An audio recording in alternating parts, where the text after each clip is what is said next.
The day my son-in-law told the notary I was too old to understand legal documents, I was sitting 3 feet away from him, wearing my best indigo dye, hands folded in my lap, looking straight at the wall above his head. He said it the way people say things they've rehearsed. Smooth, casual, like commenting on the weather. She's old. She doesn't really understand these things anymore. We handle everything for her. The notary, a young woman with reading glasses pushed up into her hair, glanced at me once, quickly, the way people look at furniture they feel slightly sorry for. Then she looked back at Kevin and nodded. I smiled. Not a big smile. Just the small one. The one I kept in reserve for moments like this. The one my students used to call the look, the expression I wore right before I handed back a test that nobody had studied for. Nobody in that room understood why I was smiling. Not Kevin. Not my daughter Diane. Sitting beside him in her gray blazer, her pen clicking softly against the edge of the desk. Not the notary. Not the young clerk by the door pretending to sort papers but actually scrolling through his phone. They saw an old woman in a nice dress, sitting quietly, letting the adults handle things. That was fine. I had spent 30 years teaching children that the ones who talk the most are rarely the ones who understand the most. I had no reason to change that now. Let me go back to where this really started. 41 years ago, my husband Edward laid the first brick of our house on a Tuesday afternoon in October. I remember because I brought him lunch in a metal container, rice and braised pork, still warm from the stove, and he was so proud of that first brick that he wouldn't eat until I came and stood beside him and looked at it with him. Just a brick. Gray, ordinary, sitting in fresh mortar at the corner of what would become our home. Every good thing starts with one small, solid thing, he told me. I thought he was being dramatic. Edward was like that. He had a way of turning simple moments into ceremonies. But I stood there anyway, holding the lunch container, looking at that brick with him, because that was what we did. We stood together. We built that house over 2 years, spending every spare coin he earned as a construction engineer, every free weekend, every holiday when other couples went on trips and we stayed home and laid tiles and painted walls and argued about where to put the kitchen window. I wanted it facing east, for the morning light. He wanted it facing the garden so he could watch things grow while he drank his morning tea. He won. He usually did, about small things. I let him. The house was never fancy. 2 floors, tile roof, a small garden in the back where Edward grew herbs, and one stubborn mango tree that took 11 years to bear fruit. The front room had an altar shelf built into the wall, Edward's idea, because he said a house without a place to honor the ancestors was just a building. We placed his parents' photographs there first, later after they passed, my mother's. The incense burned every morning. The smell of it became part of the house itself, layered into the walls, into the curtains, into the wood of the staircase banister. That house was not a property. It was the physical record of our life together. When Edward died 18 months ago, I thought the worst thing that could happen had already happened. I was wrong, but grief does that. It narrows your vision down to the immediate loss, the empty chair at dinner, the side of the bed that stays cold, the habit of turning to say something and finding air. I didn't see what was happening around me because I was looking inward, at the absence. Diane came home for the funeral, of course. She and Kevin both. They stayed for the 100-day memorial, which I was grateful for. Kevin seemed different that week, attentive in a way he hadn't been before, asking questions about the house, about the paperwork, about which documents Edward had kept and where. I thought he was being helpful. I thought my son-in-law, the real estate broker with the confident handshake and the expensive watch, was simply trying to assist his grieving mother-in-law with the confusing pile of administrative tasks that follows a death. Deed of ownership, utility accounts, property tax records. I handed him folders when he asked. I pointed to the filing cabinet in Edward's old study. I made him tea while he sat at the desk going through papers. I was grateful. That is the word I keep returning to, the one that embarrasses me most when I look back. Grateful. I was grateful that someone was handling things, because I didn't have the energy to handle things myself. I was 68 years old. I had just buried my husband of 40 years, and the man sitting at my husband's desk offered to help me. So I let him help. 7 months later, I found out what he had helped himself to. It was a Wednesday, ordinary, Gray sky outside, the smell of rain coming. I was in the front room burning incense at the altar, Edward's photograph in the center, the one from our daughter's wedding where he was laughing at something just off camera, his tie slightly crooked because he could never get ties right. That was always my job. I was talking to him the way I do in the mornings, not out loud, just in my thoughts, telling him about the neighbor's dog barking at 4 a.m., about the mango tree dropping fruit early, about small things. Then I heard Kevin's voice from the kitchen, low and careful the way voices get when people think no one else is home. The transfer is clean. She doesn't even know. What she doesn't know won't hurt her. A pause. Him listening. She's old. She doesn't understand these things anymore. I stood very still. The incense smoke curled upward in a thin, steady line, undisturbed. Outside, the first drops of rain began tapping against the window glass. Inside, something shifted behind my eyes, not anger. Not yet. Something older and quieter than anger. The thing that settles in when a school teacher realizes a student has been cheating not just on one test, but for the entire semester, and has done it methodically, with patience, with a careful smile. Recognition. I set the incense stick down in the holder. I straightened Edward's photograph. It had tilted slightly. It was always tilting. The nail in the wall was never quite right. Then I walked to the kitchen doorway and stood there, and Kevin looked up from his phone and smiled his confident smile, the one that had never once reached his eyes. "Mom, I didn't know you were home. I live here," I said. He laughed. "Of course. Sorry. I was just finishing up a call." I looked at him for a moment. He looked back, comfortable, easy, already moving on to asking whether I wanted him to pick up groceries. I said no thank you. I went upstairs.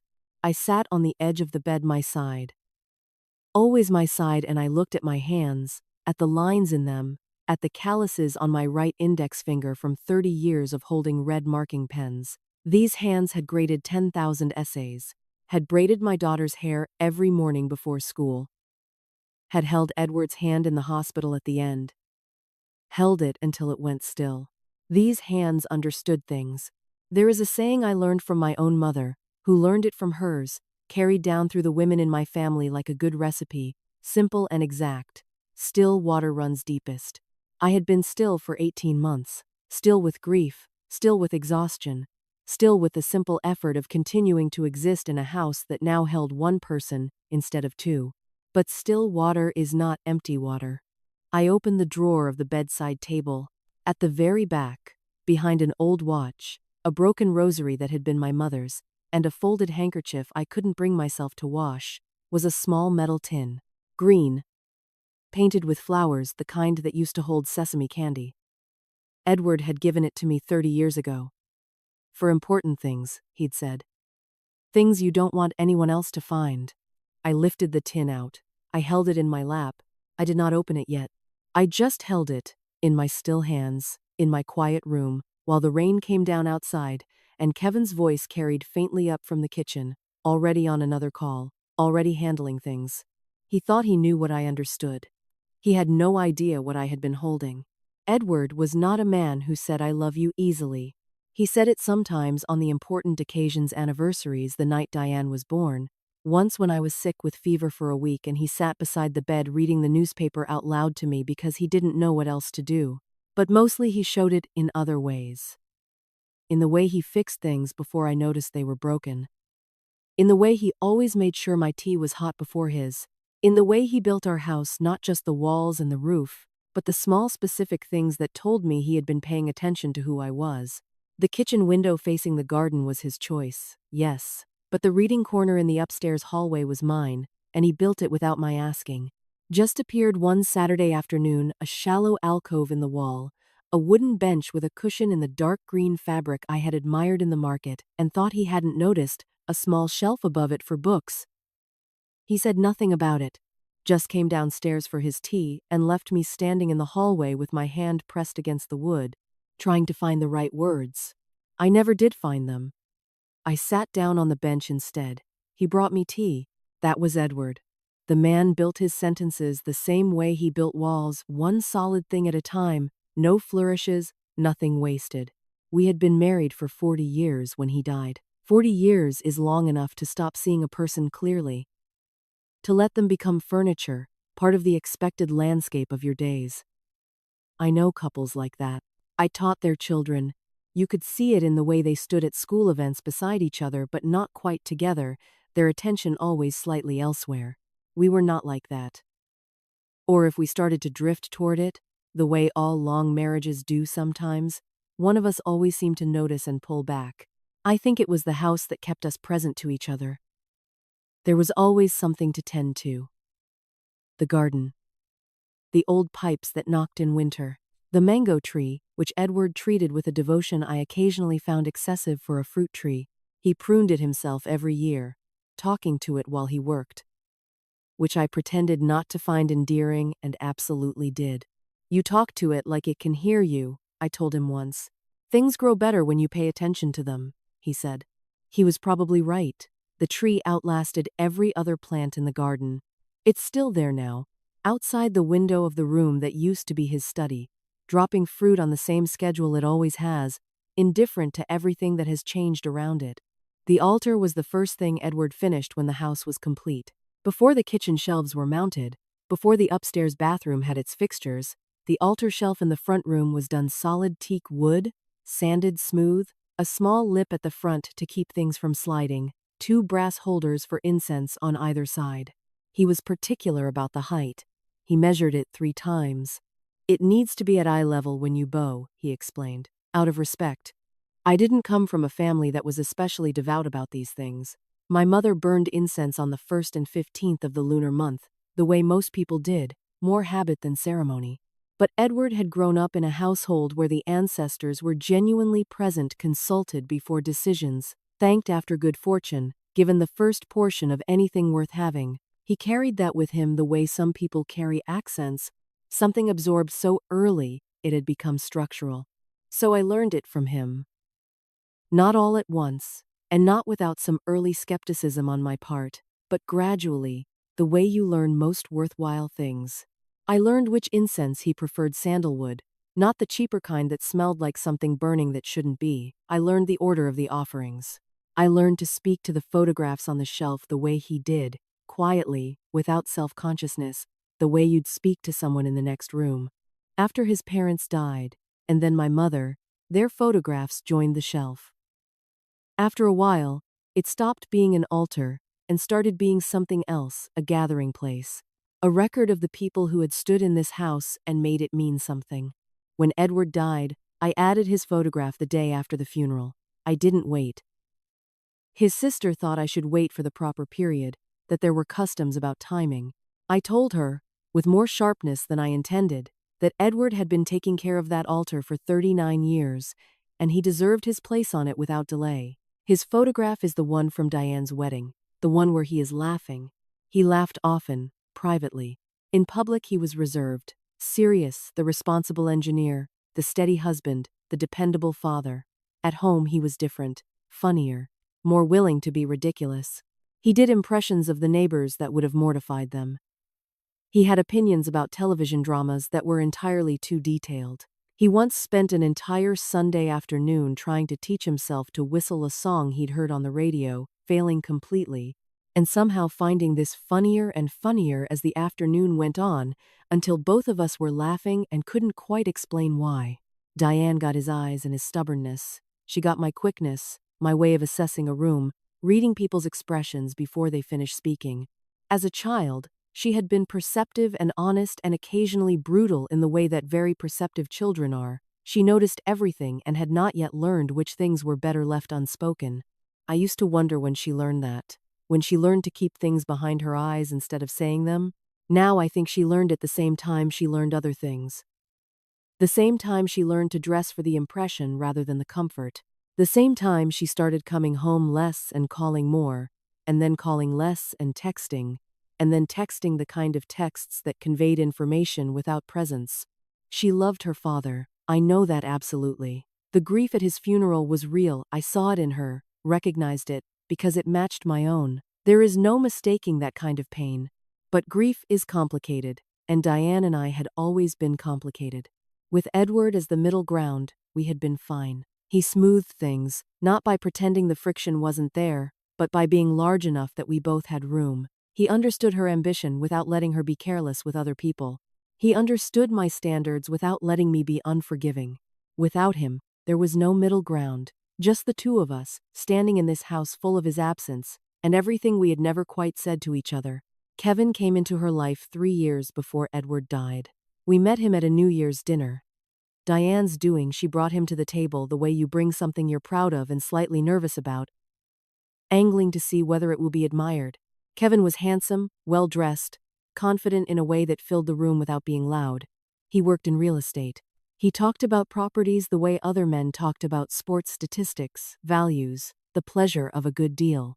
Edward was polite to him, specifically polite, the kind of polite that means something when you know the man well enough. Later, washing dishes, he said to me, "He looks at things and calculates what they're worth." I said, "Maybe that's just what real estate people are like." Edward dried a bowl, said nothing more. That night, before we slept, he said, "The house is in both our names. Make sure you know where the documents are." I told him I knew. I did know, in a general way, the filing cabinet in the study, the folders he kept organized by category. I had never had reason to look at any of it closely, because Edward looked at it, because Edward handled those things, because we had divided our lives along the lines that made sense, and property law was on his side of the line. "Not just where the cabinet is," he said. "The specific documents." "Where exactly?" I looked at him in the dark. His face was toward the ceiling. "Edward, I'm just saying, it's good to know." I thought he was being morbid. He had just turned 66. He was healthy, as far as either of us knew. I thought it was the kind of thing people said when they got to a certain age and started thinking about contingencies. I didn't ask him why. I should have asked him why. He was quiet for a while, and then he said, "That tin in the drawer. Don't tell anyone about that tin." And then he went to sleep. The way he always did, quickly, completely, without the long, slow descent I needed. One moment awake, the next gone. I lay beside him and looked at the ceiling and thought about the tin, which I already knew about, which he had given me himself 15 years earlier and never mentioned since. I wondered what had made him think of it tonight. 3 years later, when he was gone and Kevin was sitting at his desk asking me where the documents were, I found out. And I understood that Edward, in his quiet and careful way, had known something I had not let myself see. He had left me exactly what I needed. I just hadn't opened it yet. The first thing Kevin changed was the locks. He framed it as a safety measure. This was 8 months after Edward died, 4 months after the 100-day memorial, during a visit that was supposed to last a weekend and stretched to nearly 2 weeks. He arrived on a Friday with Diane and 2 large suitcases, which I thought was a great deal of luggage for 2 days, but I didn't say so. I made the guest room ready. I cooked the first night. On Saturday morning, Kevin came downstairs with a small paper bag from the hardware store. "Mom, I noticed the front lock is getting stiff. I picked up a new cylinder. Takes 10 minutes. I was at the kitchen table with my tea. I looked at the bag. I looked at him. "The lock works fine," I said. "It sticks a little when it's humid. Better to replace it before it fails completely." He smiled. "I do this all the time for clients. It's nothing." Diane came in from the garden at that moment, her hands full of the herbs she'd been cutting, and said, "Let him do it, Mom. He's good at this kind of thing." I let him do it. He was efficient, I'll give him that. He had the old cylinder out and the new one in before I finished my second cup of tea. Afterward, he presented me with 2 new keys on a small ring, shiny and identical, the kind that looked like they'd been cut that morning, which they had. "2 for you," he said. "And I made a spare for emergencies, in case you ever lock yourself out." I took the 2 keys. I thanked him. I did not ask about the spare. This is the thing about the way certain people operate. They do it in small increments, each one reasonable, each one offered with a smile and a sensible explanation. Taken individually, any single action looks like help. It is only when you lay them end to end that the shape becomes visible, and by then, they've been doing it for long enough that you question your own perception before you question theirs. Kevin was very good at small increments. The week after the locks, he offered to organize Edward's study. All those files, Mom. It must be overwhelming. I can sort everything into categories, make it easier for you to find what you need. Diane was already nodding before I answered. It would take you forever on your own. Kevin does this for work. He knows what documents matter. Edward's study had been untouched since the funeral. I had cleaned the surface of the desk, dusted the shelves, kept the window cracked the way he liked. But the filing cabinet 4 drawers, packed with 40 years of paper I had not opened. I wasn't ready. I told Kevin I would handle it when I was ready. He nodded, completely understanding, no pressure at all. But that evening I heard him in the study. The drawer sounds are distinctive, that particular metallic slide and thud. I stood at the bottom of the staircase and listened. Then, I walked up. Kevin was standing at the open cabinet, a folder in his hand, reading. He looked up when I appeared in the doorway. His expression didn't change. Sorry, Mom. I was just looking for the utility account information. Diane mentioned the electricity bill was confusing, and I thought I could find the account number to help sort it out. He held up the folder. Utility records. It said on the tab in Edward's handwriting. I looked at the folder. I looked at the open drawer. I looked at his face, which was open and helpful and completely at ease. I'll find what I need myself, I said. Of course. He closed the folder, placed it back, slid the drawer shut. Just trying to help. He left the room. I stood there for a moment, looking at the cabinet. The drawers were labeled in Edward's careful handwriting: utilities, insurance, property, taxes, vehicle, bank. The property drawer was the second from the bottom. I couldn't tell, from looking, whether it had been opened. I went to bed that night thinking about Edward's voice in the dark. That tin in the drawer. Don't tell anyone about that tin. I had assumed, when he said it, that he meant don't misplace it, don't let it get thrown out by accident. Now I lay in the dark and considered another meaning. Don't let anyone else know it exists.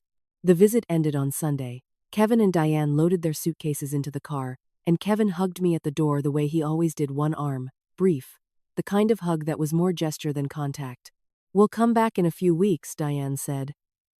Don't worry about anything. I said I wasn't worried. In the weeks that followed, things began arriving in the mail that I didn't recognize. Not bills I recognized, all my bills. I had been paying them myself for 6 months. These were different. Envelopes from offices I didn't know, with formal language inside. One was from a land registry office, referencing a property assessment. One was from a legal firm I had never contacted, confirming receipt of certain submitted documents on behalf of a client. The client name was not mine. I read that letter 3 times standing at the mailbox. In the November afternoon light, traffic noise from the street, a neighbor's radio playing something faint. I read it 3 times, and then I walked inside and sat down at the kitchen table and put the letter in front of me and looked at it. Kevin Lamb. The client name was Kevin Lamb. Documents submitted on his behalf.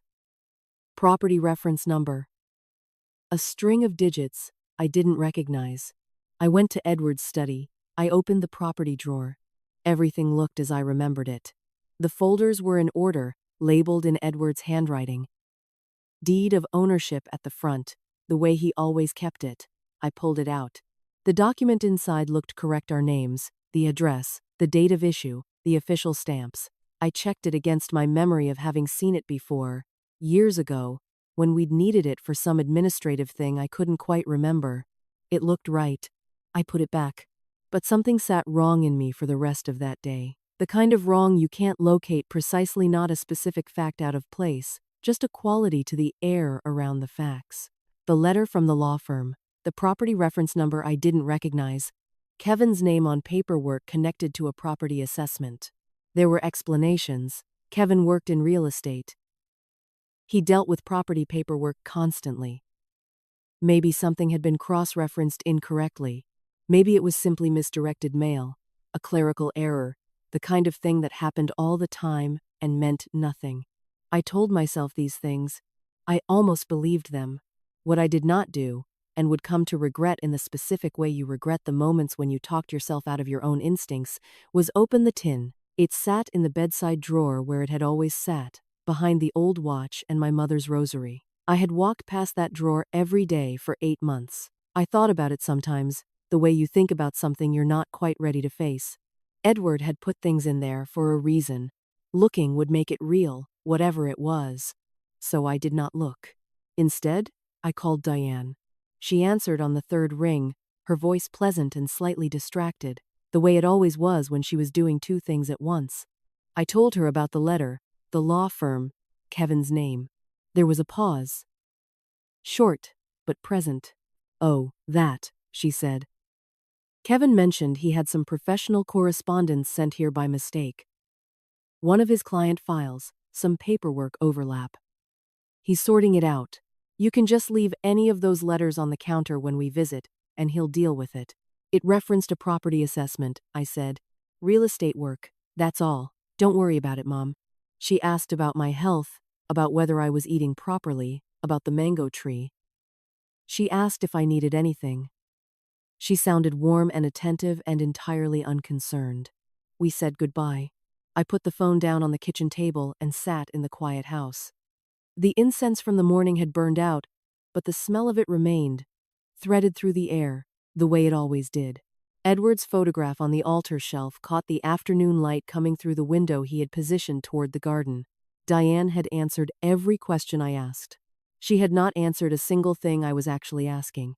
I sat there until the light changed and the room went dim, and somewhere in the back of my mind, something Edward had said to me over 40 years of mornings settled into a new and colder meaning.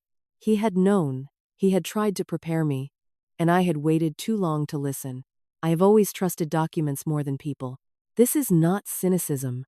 It is something I learned over 30 years of teaching, of reading compositions written by children who wanted to tell you what they thought you wanted to hear. A child's face will smile and agree. Their written words, when they are young enough and haven't yet learned to perform on paper the way they perform in person, will tell you something closer to the truth. I used to say this to the newer teachers at my school: if you want to know what a student actually understands, don't ask them to explain it out loud. Ask them to write it down. Documents don't have faces. They can't adjust their expression when they feel caught. They say exactly what they said the day they were created, and they say it the same way every time you read them.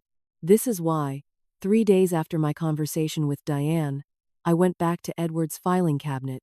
It was early morning, just past 6, the light still thin and gray through the study window. I had been awake since 4, not from any single thought, but from the accumulation of them, the way concerns gather in the dark when there's nothing else to occupy your attention. I had lain there listening to the house, to the particular silence of a home that used to hold 2 people and now holds 1, until the sky began to lighten and I gave up on sleep. I made tea. I stood at the kitchen window and looked at the mango tree in the garden, which was doing what it always did, being exactly what it was, uncomplicated and indifferent to everything happening around it. Then I carried my tea upstairs to Edward's study and sat down in his chair. The chair still fit the shape of him. The leather had conformed to his particular way of sitting slightly forward, weight on the left armrest, the way he leaned when he was reading something that required attention. I had avoided this chair since he died. Now I sat in it deliberately, and let the fit of it settle around me, and thought about what he would do. Edward would read the documents. So I opened the property drawer. I removed everything, laid it out on the desk in the order I found it: deed of ownership, which I had checked before, property tax receipts going back 15 years, filed chronologically, because Edward filed everything chronologically, insurance documents, a surveyor's report from when we'd had a boundary question with the neighbor in 2009, correspondence with the district land office from the same period. Everything labeled, everything dated, everything exactly as I expected. Except, the deed of ownership was a single document in a manila folder. I had checked it before and found it correct, but now, spreading everything across the desk in the early morning light, I noticed something I had not noticed the first time. The folder was new. Not old new, not worn smooth from handling the way everything else in that cabinet was. The other folders had the soft, slightly dusty quality of paper that has been sitting in the same place for years, handled occasionally, settled into its position. This folder was crisp. The corners were sharp. The color was the clean cream of something recent. Edward had been meticulous about his filing system, consistent. He used the same brand of folder he had always used, the kind that aged to a particular shade of tan after a few years. This folder was not that shade. I opened it. The deed inside looked correct. Our names, the address, the official stamps. I had checked it before. But now I set it down and looked at it more carefully, the way I used to look at a student's composition when something in the rhythm of the sentences felt slightly off, not wrong enough to identify immediately, just wrong enough to make you read it again. The stamp in the lower right corner, I had seen that stamp before, on the original document, on the occasion years ago when we had needed it for a bank loan application. A round stamp, red ink, with specific markings around the edge. The stamp on this document was slightly different. Not dramatically. Not obviously. The ink was the correct red. The text was correct, but the position of one of the markings around the edge was at a slight angle from where I remembered it. I might have imagined this. I acknowledged that possibility. I was looking at a memory of a stamp from a decade ago, seen briefly, not studied. The difference could be the result of normal variation in how stamps are applied, or imprecision in my own recollection. I set the document down. I drank my tea. I looked out the window at the mango tree. Then I went to the bedside drawer and took out the tin. I had not opened it since Edward died. In truth, I had not opened it in years before that, not since he first gave it to me with his instruction to keep it for important things, and I had put inside it the few items I considered important enough. My mother's marriage certificate, a photograph of my parents on the day they moved into their first house. And, because Edward had insisted, and I had allowed it without fully understanding why, a copy of our property deed from the original registration date, 41 years ago. A copy he had made himself, at a time when making copies required effort and intention. Before scanners, before home printers. He had gone to an official copy service, paid for it, brought it home, and placed it in the tin with the solemnity he brought to things he considered important. Why do we need a copy? I had asked him then. We have the original. In case the original is ever not available, he said. I had thought he meant in case of fire, in case of flood. The ordinary disasters that destroy paper. I sat on the edge of the bed and opened the tin. The copy was there, exactly where I had placed it 41 years ago. The paper had aged to the yellow tan of old documents, soft at the folds, but intact. I unfolded it carefully. Our names, the address, the official stamp. I held it next to the document from the cabinet, the new folder, the crisp paper, the stamp with the slightly angled marking. I looked at both documents for a long time. The stamps were not the same, not in the way of normal variation, not in the imprecision of hand application or the fading of ink over time. The circular text around the edge of the stamp was the same, the central image was the same, but one specific marking, a small official notation in the lower arc, was positioned at approximately 7 degrees off from where it appeared on the 41-year-old copy. Stamps don't change position. A stamp is a stamp. It produces the same impression every time it is used, in the same position, until it is replaced. These two documents had been stamped by two different stamps. I sat with this for a moment. The early morning light had shifted, grown warmer, touching the edge of the tin box where it rested on the bed beside me. Outside, a bird was working through its morning routine in the garden. The house was completely quiet. Two different stamps, which meant two different documents, which meant the deed of ownership currently in Edward's filing cabinet was not the original deed of ownership. Someone had replaced it. I thought about Kevin's hands in the filing cabinet, the utility folder he'd been holding when I found him, the property drawer, which I could not confirm had been opened or not. The new folder, crisp and cream-colored, that had not been there when Edward was alive. I thought about the letter from the legal firm. The property reference number I didn't recognize. Kevin's name. I looked at the two documents side by side on the bed in front of me and understood, with the specific clarity of a teacher looking at a student's work, and recognizing that the student has submitted something that does not belong to them, exactly what I was looking at. The question was not whether something had been done to my house. Something had been done to my house. The question was what, precisely, and how far it had gone, and whether the 41 years of paper sitting in an old tin box was enough to prove it. I refolded the copy with the same care it had been folded before.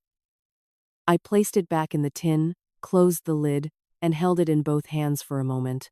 Then I reached for my phone and searched for the number of the district land registry office. What I found when the records page loaded made me set the phone down on the bed and sit very still. The current registered owner of my husband's house was not my name. It was not our names together. It was a single name, registered 7 months ago, with a transfer date that fell 11 days after the 100-day memorial, in a transaction I had never signed, never authorized, never been told about. And at the bottom of the registration record, in the field marked Authorizing Signatory for Transfer, was a signature that was supposed to be mine. I have graded more than 10,000 handwritten papers in my life. This is not an exaggeration. 30 years of teaching, 4 classes per year, 30 students per class, multiple assignments per term. I know handwriting the way a jeweler knows metal, not by rule, but by accumulation, by the particular feel of pattern and deviation, the way certain letters lean, the way certain people form the loop of a lowercase g or the crossing of a T. You cannot spend 30 years reading children's handwriting without developing a sensitivity to the specific humanity of how a person puts pen to paper. I know my own handwriting the way I know my own face.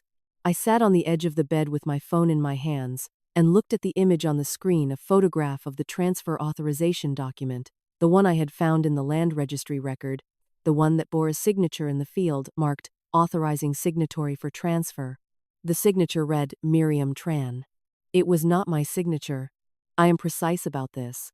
I am not saying it looked different because I was upset, or that I was misremembering how I signed my name, or that the photograph was too small to judge accurately. I have signed my name the same way for 50 years, since a teacher of my own told me that a consistent signature was a form of professional integrity. My capital M has a specific shape, the second peak slightly lower than the first, the downstroke of the right leg curving outward before it meets the baseline. My T crosses exactly at the midpoint of the vertical stroke, slightly left of center. These are not things I decided consciously. They are things that became true through repetition until they were fixed. The signature on the transfer document had a capital M with both peaks the same height. The T crossed high, above the midpoint, slightly right of center. Someone had practiced my signature. They had done it carefully enough to pass a notary, which meant they had samples to work from, which meant they had planned this, not impulsively, not quickly, but with patience and access, and the cold intention of someone who had decided this was a transaction worth committing forgery for. I put the phone face down on the bed. Outside, the morning had arrived fully now, the garden bright with it, the mango tree casting its ordinary shadow across the back wall. The neighborhood was beginning its daily sounds, a motorbike, a vendor calling something 2 streets away, the neighbor's radio. The world continuing its business, indifferent to what I was sitting with. I turned the phone face up again. I went back to the land registry record and looked at every field. Transfer date: 11 days after the 100-day memorial. Kevin and Diane had been present for the memorial. They had stayed 4 days afterward, Kevin spending considerable time in the study, being helpful. Registered owner: Kevin Min Kai Lam. Method of transfer: sale and purchase agreement. Sale price: a figure that made me set the phone down a second time. The house had been transferred for a price of 12 million dong. A number so far below any reasonable market value for the property, for any property. For a garden shed, that it was not a sale price, it was a formality. A number inserted to satisfy the legal requirement that a transfer have a stated consideration, chosen to be small enough that any tax implications would be minimal. My husband built that house with his hands and his savings over 2 years. It sat on land that had appreciated for 4 decades in a neighborhood that had grown around it. The actual market value was more than 300 times what the transfer document claimed. They had taken it for 12 million dong. On paper, with a signature that was not mine. I stood up. I needed to stand up. I walked to the window and looked at the garden without seeing it and thought about what this meant in practical terms, because the emotional terms were something I was not yet able to approach directly. In practical terms, the house was no longer legally mine. Kevin was the registered owner. Whatever he chose to do with it, sell it, mortgage it, transfer it again, he had the legal standing to do so. I was living in a house that belonged, on paper, to my son-in-law. I thought about the letter from the legal firm, the property reference number I hadn't recognized. I went to the kitchen drawer where I kept papers I hadn't yet sorted and found the letter. I read it again, slowly this time, looking at every word. Confirmation of receipt of mortgage application documents. Mortgage application. Kevin had not just transferred the house into his name. He had applied for a mortgage against it. I sat down at the kitchen table with the letter in front of me and worked through what I knew. The transfer had happened 7 months ago. This letter was from 4 months ago. In the 3 months between those two events, Kevin had obtained legal ownership of the house and then used that ownership as collateral to borrow money from a bank. I did not yet know how much. I did not yet know whether the application had been approved, but I knew that if he had borrowed against the house and failed to repay, the consequence would not fall on Kevin. It would fall on the house, on the property itself. The bank would have a claim that superseded any other consideration, including the fact that the original owner was still living inside it. My husband's house. The house with the altar shelf he had measured 3 times so the height would be correct for bowing. The corner with the reading bench he had built without being asked. The kitchen window facing the garden. The mango tree he had talked to because he believed things grew better when you paid attention to them. All of it used as security for a debt I had never agreed to, in a transaction I had never signed. By a man who had sat at my husband's desk and asked where the documents were and called it helping. I pressed my hands flat against the kitchen table. There were things I needed to know. The amount of the mortgage, if it had been approved, the repayment status, whether any notices had been issued, whether there was anything in the legal record that showed a timeline for what would happen next. And there was something else I needed to know, something I should have looked at immediately, but had not, because I had been looking at the signature, at the stamp, at the transfer date, at the numbers. I went back to the land registry record on my phone. I scrolled to the section that recorded the authorizing notary, the official who had witnessed and certified the transfer, who had looked at the person signing as Miriam Tran and verified that she was who she claimed to be. The notary's name meant nothing to me, but the office address did. It was in the same district as Kevin's real estate agency, a 15-minute walk. I put the phone down and looked at Edward's photograph on the altar shelf in the front room. The light was behind me now. Morning light coming through the kitchen window, reaching as far as the doorway to the front room. Not quite touching the altar. He had known. Not the specifics, perhaps. But he had known something, and he had put a 41-year-old copy of a deed in a tin box and told me not to tell anyone. And I had waited too long, and they had moved fast, and my house was in another person's name, mortgaged against a debt I had not consented to, witnessed by a notary who worked near my son-in-law's office. I needed help. I needed someone who understood land law, property documentation, the process of contesting a fraudulent transfer. I needed someone I could trust absolutely, which meant I could not go to Diane, could not mention any of this to Kevin, could not let either of them know what I had found. I thought of a woman I had taught with for 12 years before she had left teaching to study law. We had not spoken in some time. But she had sent a card when Edward died, a real card, handwritten, 3 paragraphs about what he had meant to the community, the kind of card that takes thought. I had kept it. I found her number in my old address book. I still kept an address book, paper, because Edward had kept one and I had adopted the habit, and I looked at it for a moment.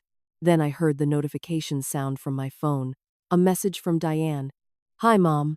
Kevin has some paperwork for the house routine maintenance registration. Very boring. We're coming this weekend to sort it out.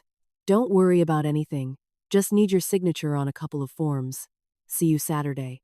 I read the message twice. They needed my signature, which meant the forgery, whatever it had already accomplished, was not yet complete. There was something else they needed. Something they had not yet been able to fake or had decided was safer to obtain legitimately. I set the phone down on the address book and looked at the name I had been about to call. They were coming on Saturday. Today was Wednesday. I had 3 days to understand exactly what they had already taken, and what they were coming back for, and whether the tin box and 41 years of a dead man's careful preparation would be enough to stop them. I did not call Lan Fuang that morning. I made myself wait. I went to the kitchen, washed the teacup I had used, dried it, put it back on the shelf in its place. I swept the front step, which did not need sweeping but gave my hands something to do. I burned the morning incense at the altar and stood in front of Edward's photograph for longer than usual, not talking to him in my thoughts the way I normally did. Just looking at his face, at the way the photographer had caught him mid-laugh at something just outside the frame. He had always said that the best time to make a decision was after you had done the small necessary things first. Clear the surface before you start. It was advice he applied to his drafting table, to the garden, to his filing cabinet. He could not begin a complicated task in a disordered space. I had spent 30 years teaching 8-year-olds that the most important thing before solving a problem was to understand what the problem actually was. Not what you assumed it was, not what it felt like from the inside. What it was, specifically, when you looked at it without the interference of what you wished were true. So before I called anyone, I sat down at the kitchen table with a piece of paper and wrote down what I knew as facts and what I knew as inference, in 2 separate columns. Edward's habit, he had done this with every complicated thing. Facts. The deed in the filing cabinet was in a new folder. The stamp on it did not match the stamp on the 41-year-old copy in the tin. The land registry record showed a transfer 7 months ago, signed in my name, to Kevin Lamb. The transfer price was 12 million dong. The legal firm letter referenced a mortgage application. Diane's message said they needed my signature on Saturday for routine maintenance registration. Inferences. The deed in the cabinet had been substituted. Someone had forged my signature on the transfer document. Kevin had used the transferred title to apply for a mortgage. The Saturday visit was intended to obtain something they could not forge, or had decided was safer to obtain legitimately. I looked at the 2 columns. The facts were enough. A retired schoolteacher sitting at her kitchen table at 7 in the morning had documented, in 20 minutes, what any competent legal professional would recognize as evidence of fraud. Then I called Lan Fuang. She answered before the second ring, which meant she was already awake, which meant she was still the same person she had been when we worked together, someone who treated mornings as the most useful part of the day. Min. She used my Vietnamese name without hesitation, the way people do when the friendship is old enough that it predates formality. I was thinking about you last month. How are you? I need legal advice, I said. Not general. Specific. Property law. A brief pause. When Lan Fuang paused, it was never from uncertainty. It was from the habit of a good listener, making space. Tell me, she said. I told her everything. I spoke for nearly 20 minutes without interruption, laying it out in the same order I had written it: facts first, inferences second, timeline third. She asked 4 questions, all of them precise. The date of the transfer, the name of the notary on the document, the name of the legal firm on the letter, and whether I still had the original copy from the tin. Don't let go of that copy, she said. Don't tell anyone you have it. Don't move it from where it is. I know. I need to make 2 phone calls. I'll call you back this afternoon. Min, don't do anything visible before we talk. Don't confront them. Don't call Diane. Don't contact the land registry office again under your own name. I have 3 days before they arrive on Saturday. I know. That's enough time. She said it the way a surgeon might say it, with the flat confidence of someone who had done this before. I'll call you by 2 o'clock. I put the phone down. The morning had opened into full daylight while we talked. The kitchen filling with the particular quality of December light, flat and clear without warmth. I looked at the 2 columns on my piece of paper, at the careful handwriting I had maintained for 50 years, and thought about what Lan Fuang's voice had sounded like: not surprised, not horrified, careful. Like someone who had heard this kind of thing before, which meant this kind of thing happened with enough regularity that a property lawyer in this city knew exactly which 2 phone calls to make. I thought about bamboo. My mother had grown a stand of it along the back fence of the house I grew up in, because her mother had grown bamboo and her mother before that.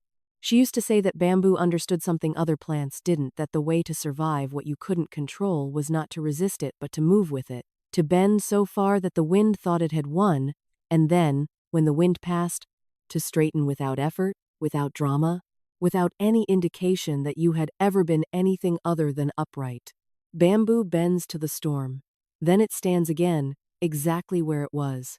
I had been bending for 7 months without knowing I was bending grief, doing what grief does, narrowing vision, softening the edges of perception, making me grateful for help that was not help at all. But the storm had not finished me. I was still here, at my kitchen table, with a 41-year-old piece of paper in a tin box and 30 years of handwriting that could not be faked. Now it was time to stand. Lan Fuang called at 10 minutes past 1. Okay, she said, here is what I know. The notary on the transfer document lost his license 8 months ago for irregularities in a commercial property case. He had a side arrangement with several brokers in the district, certifying transfers with minimal verification for a fee. He's under investigation. The land registry office is already flagging transactions he handled in a review they started 3 months ago. I said nothing. I let this settle. Your transfer is on the flagged list, she continued, which means the registry office is already suspicious. They haven't contacted you because the review is administrative at this point, not criminal. But the moment anyone files a formal complaint with supporting documentation, this becomes a priority case. What documentation do they need? The original deed with the correct stamp, a handwriting analysis comparing the forged signature to verified samples of your actual signature, and ideally, a witness or record confirming you were never present at the notary office on the transfer date. I thought about the coupons I saved, the kind most people throw away. I had kept the ones from the pharmacy, from the market, from the small stationery shop 3 streets away where I bought my red marking pens out of habit long after I had no papers to mark. Dated. All of them dated. If I had a receipt or a record of anything I had done on the transfer date, anything that placed me somewhere other than a notary office in a different district, Min. Lan Fuang's voice was measured. The mortgage application. What about it? I made a quiet inquiry. It was approved. 6 weeks ago. I pressed my hand flat on the kitchen table. How much? She told me the number. I had taught children for 30 years to sit still when they received difficult information, to absorb it without immediate reaction, because the first reaction is rarely the useful one. I had practiced this myself so many times that it had become almost automatic. Almost. That's more than the market value of the house, I said. They inflated the property assessment, submitted a valuation from a firm connected to Kevin's agency. The bank accepted it. Lan Fuang paused. Min, if the mortgage payments are not maintained, the bank has a secured claim against the property. They can move to recover it. The current registered owner, Kevin, would be liable. But if this is not resolved before foreclosure proceedings begin, untangling your ownership claim becomes significantly more complicated. How long before foreclosure becomes a risk? The mortgage was approved 6 weeks ago. First payment would have been due within 30 days of approval. She let the calculations sit in the air between us. Has the first payment been made? I asked. I don't have access to that information, but I know someone at the bank who owes me a professional courtesy. I can ask. Please ask. After we hung up, I sat in the quiet kitchen. The afternoon light had moved, the shadow of the mango tree reaching further across the back wall than it had in the morning. Kevin had borrowed an amount larger than my house was worth, against a property he didn't own, with a signature that wasn't mine. He needed my real signature on Saturday. For maintenance registration, Diane had said. For something. Whatever it was the next step in a plan that was already larger than I had understood this morning. I went to my old address book again and found a second name. A man who had been Edward's colleague for 20 years, who had moved into appraisal work after retirement, who had sat beside me at Edward's funeral and pressed my hand and said, "If you ever need anything."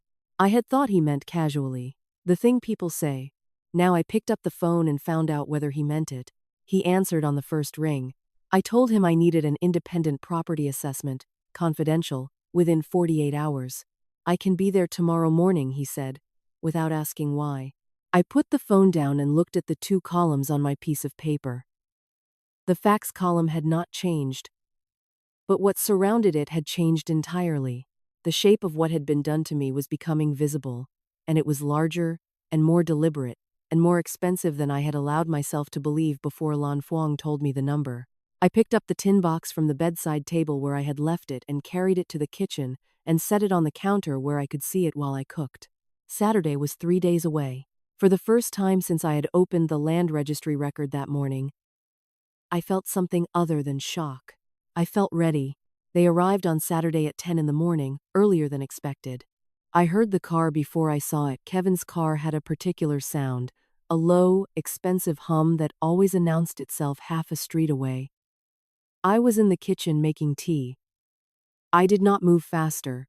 I did not go to the window. I finished pouring the water, set the kettle down, and waited for the knock. Diane had a key. She didn't use it. She knocked. That was new. I opened the door and she was standing on the step with a smile I recognized from her childhood, the wide one she used when she had already done something and was managing the revelation of it. Kevin stood slightly behind her, one hand in his jacket pocket, a leather folder under his arm. Dressed well. Relaxed. The posture of a man who expected this to take 30 minutes and had somewhere better to be afterward. Mom.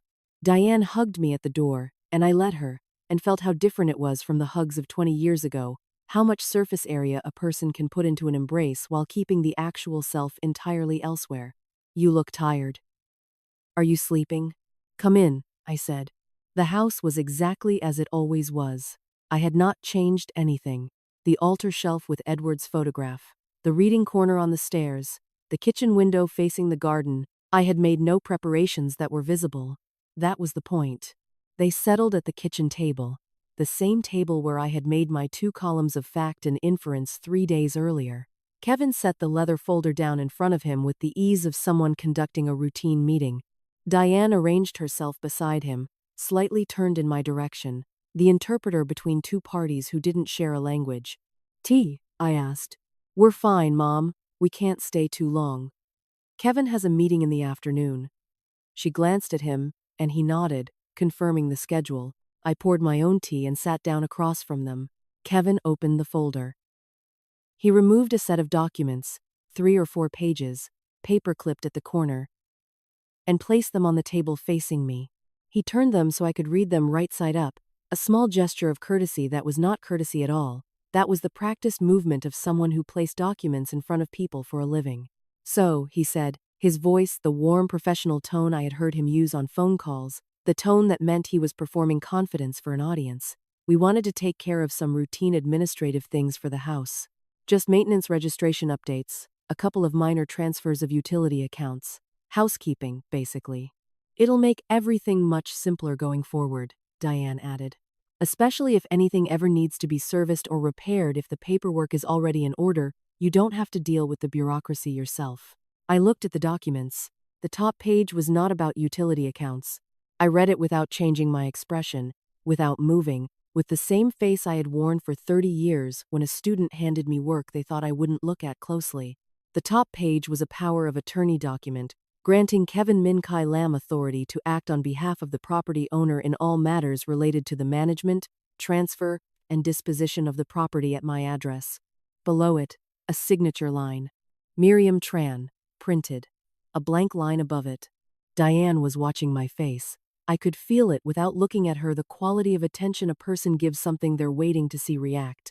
Kevin had picked up his phone, glancing at it, already distracted. Already past this moment in his mind because he had run the calculation and the calculation said this would be easy. I turned to the second page. An authorization form, granting permission for the existing mortgage to be extended. A larger amount. A longer term.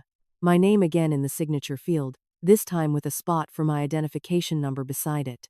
They had gotten the transfer done by forgery. They needed me here, in person, for this. This was why the transfer hadn't been enough. The mortgage extension required a living person, present, with identification, who could be verified. They needed me to hand them the rest of it myself. I set the pages down. I'll need to read these properly, I said. I don't sign things I haven't read. Of course. Kevin's voice was agreeable, unhurried. He still had one eye on his phone. Take your time. It's really just standard forms, Mom, Diane said. Kevin explained everything to me already. It's administrative. I turned the pages slowly. I read each line. Not because I needed to read them, I had understood what they were from the first paragraph, but because reading slowly gave me time to observe them without appearing to observe them. Diane was less relaxed than she was trying to appear. Her hands were in her lap, not on the table, and I knew from 40 years of watching my daughter that she put her hands in her lap when she was containing something. Kevin was checking his phone with slightly more frequency than a man conducting a routine errand needed to. The confident looseness of his posture had a faint tension underneath it, visible only in the set of his shoulders, in the way his weight was slightly forward. They needed this to be done today. They needed it to be done before I could talk to anyone. The thought arrived quietly, without drama. If they had come on Saturday, when Lan Fuang's office was closed and a property assessor's findings were still a private document rather than a filed report, it was not coincidence. Kevin was a real estate broker. He understood administrative timelines. He knew that documents filed on a Monday began processing on a Monday, and that anything done over a weekend existed in a gap. They had done the transfer on a weekday, with a compromised notary. They needed the rest on a weekend, with me. "I have a question," I said. Kevin looked up from his phone. "Sure." I pointed to the second document. "This references an existing mortgage on the property." I wasn't aware there was an existing mortgage. A pause. Brief. The kind that wouldn't register to someone not paying attention. "It's a standard line," Kevin said smoothly. "Template language. The form is used for all property administrative matters, whether or not there's a mortgage in place. It just covers all scenarios." Diane nodded. "It's just boilerplate, Mom." Kevin's filed dozens of these. I looked at the line again. It was not boilerplate. It referenced a specific mortgage number, a specific loan amount, a specific lending institution. You could not template that into a standard form. Someone had filled that information in. "I see," I said. I turned to the third page. Kevin leaned forward slightly, imperceptibly, to someone not watching. But I was watching. "That's just the witness verification," he said, before I finished reading it. "Standard requirement for property documents, just confirms the signing was voluntary and the signatory was of sound mind." He produced a pen from his jacket pocket, a good pen, heavy, the kind meant to communicate that what was being signed mattered. Set it on the table beside the documents. A witness verification that had already been completed. The witness field already contained a signature and a date. Today's date. Kevin had brought a pre-signed witness verification to a meeting where I had not yet signed anything. The witness, whoever it was, had already certified a signature that did not yet exist. I looked at the pen on the table. I thought about what Lan Fuang had said 3 days ago, what she had confirmed yesterday afternoon when she called back with the information her contact at the bank had provided, what the assessor had put in his report, which was now in Lan Fuang's office in a sealed envelope she had filed for safekeeping the previous evening. I thought about the tin box in my kitchen cabinet, behind the rice jar, where I had moved it after the assessor left. Kevin was watching me now, phone set aside, full attention on my face. He had the eyes of a man accustomed to reading the moment when resistance softened, when the decision tipped toward yes. He had done this in property transactions his entire career. He had built a professional life on reading that exact moment. "Mom." Diane's voice was gentler now, reaching for something she thought might still work. "I know it's a lot of paperwork. But this is important for all of us. For the house, for your future. We're just trying to make sure everything is protected." Protected. I looked at my daughter's face. The girl Edward and I had raised in this house, at this table, under this roof. The girl who had learned to ride a bicycle in the garden, who had brought her first heartbreak home at 16 and sat in the kitchen while I made tea and said nothing useful but stayed. Who had stood at her father's funeral and wept real tears that I had no doubt about. Who was sitting across from me now with her hands in her lap, helping her husband take the last of what her father had built. I picked up the pen.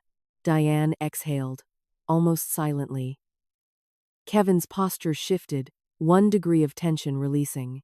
I held the pen over the signature line on the first document. And then I set it down. "I'd like to have a lawyer review these first," I said. The silence that followed was different from the silences before it. Kevin's expression didn't change. That was how I knew how serious it was, that his expression didn't change, that he held the pleasant professional mask in place through an act of visible will, because a man who was not concerned would have reacted naturally, would have shrugged, would have said, "Of course, no problem." Instead he smiled. It was the same smile he had worn when I found him in Edward's study with the folder in his hands. "Of course," he said, "whatever makes you comfortable." He reached across the table and picked up the documents, straightening them, returning them to the folder, with the efficient movements of someone already planning his next approach. "Whatever makes you comfortable." He still thought this was a delay. A momentary obstacle, an old woman's caution that could be managed with the right pressure applied at the right moment. Outside the window, the mango tree stood exactly where it had always stood. I picked up my tea and held it in both hands, and looked at my son-in-law's smile and understood that he had just confirmed everything, not in what he said, but in what he failed to feel. He was not worried. He had no idea that he should be. After they left, I sat at the kitchen table for a long time without moving. The tea had gone cold. The pen Kevin had placed on the table, his good pen, the heavy one, was still there. He had forgotten it, or left it deliberately, the way a salesman leaves a brochure, a reminder that he intended to return. I looked at it without touching it. A nice pen. Matte black, gold clip, the kind that costs enough to be noticed. Edward had used the same pen for 40 years.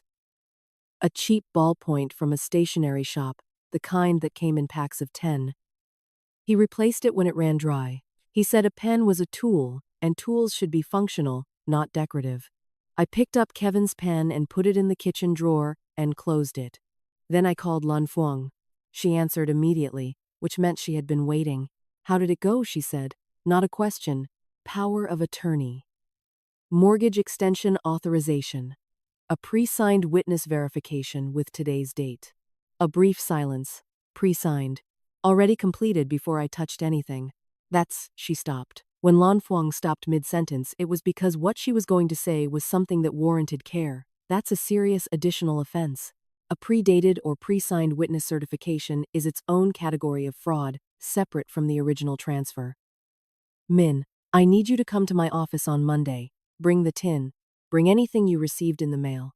Bring your identification records, anything with your signature going back as far as you have." "I have 30 years of student records," I said. "Comment books. Report cards. All handwritten." Another silence, different from the first. "Bring as many as you can carry," she said. After we hung up, I sat for another moment. The afternoon light had shifted. The kitchen was quiet, the kind of quiet that comes after people leave a space they have been filling, a negative impression of their presence still in the air. I thought about Diane's hands in her lap. She had not looked at me when Kevin produced the documents. She had watched the table.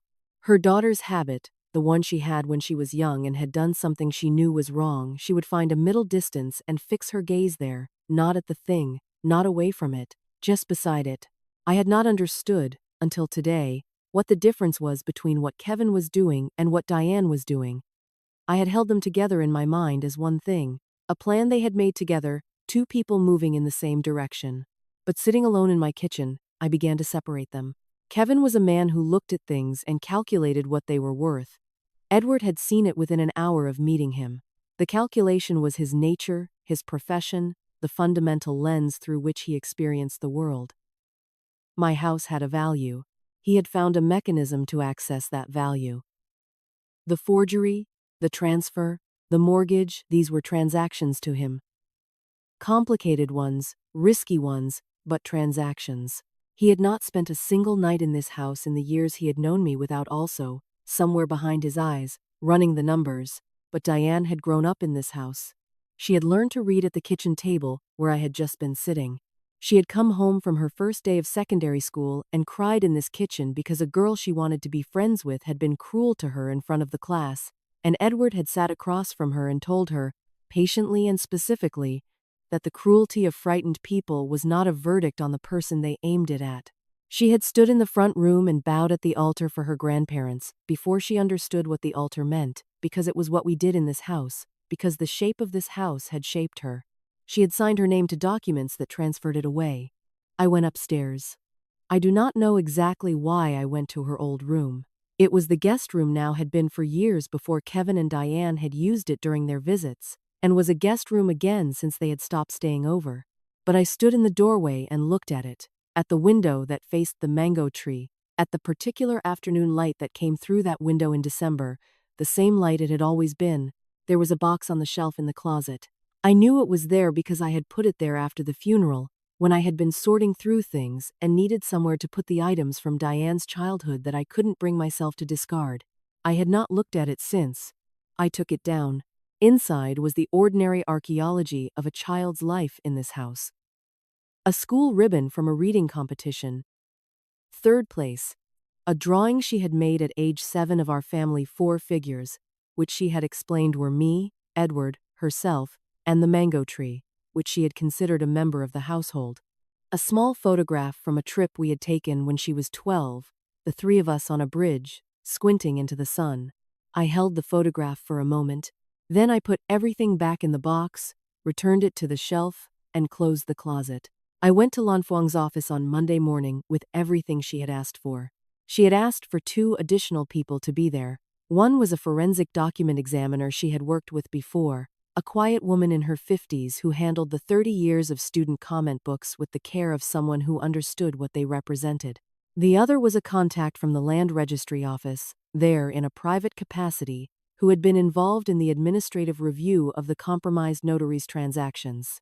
We sat in Lan Fuang's conference room for 2 hours. The document examiner worked methodically, comparing the signature on the transfer document against samples from the student records. She did not rush. She used a magnifying instrument, made notes on a separate pad, occasionally held pages up to the light from the window. No one spoke while she worked. When she finished, she set everything down and said, quietly, "These were not signed by the same person. I can demonstrate this in 6 specific points of comparison. I can put this in a formal report suitable for legal proceedings." The land registry contact looked at the original deed from the tin, comparing it to the copy in the case file his office had flagged. He used a separate magnifying instrument, examined the stamps, made his own notes. Then he looked up and said, "The stamp on the filed transfer document is from a stamp that was issued to a registry office in another province in 2019. This original deed bears the stamp from the correct issuing office. The filed document is not a copy of the original. It is a fabrication." The room was quiet. I had known these things. I had understood them, logically, since Wednesday morning at my kitchen table, but hearing them said aloud in this room, by these 2 people, in these specific words, was different. It was the difference between suspecting your house is on fire and watching someone else confirm they can see the smoke. Lan Fuang was writing. Her handwriting was rapid and certain, the handwriting of someone who had trained herself to capture things precisely in the moment they were spoken. "There is one more thing," the land registry contact said. He opened his folder, removed a document I had not seen before, placed it on the table. "This was included in the mortgage application package submitted to the bank," he said. "It is a co-borrower agreement, signed by a second party, establishing shared liability for the mortgage in the event the primary borrower defaults. It was required by the bank because the income documentation Kevin Lamb submitted was insufficient for the loan amount on its own." He placed the document in front of me. I looked at the signature on the co-borrower line. Diane Tran Lam. Her signature, her full name, the legal name she had taken after the marriage. Written in her own handwriting, which I knew as well as my own because I had watched it develop from the unsteady loops of a 7-year-old learning to hold a pen to the quick, compressed signature of a grown woman. This was not a forgery. This was Diane's actual signature. She had not been peripheral to this plan. She had not been, as some part of me had been quietly hoping since Saturday, a woman who had married a man who had done things without her full knowledge, who had been pulled along by someone more ruthless than herself. She had signed a bank document making herself legally liable for a mortgage taken against her father's house. She had done it in her own handwriting. The room was very still. Lan Fuang had stopped writing. She was watching me.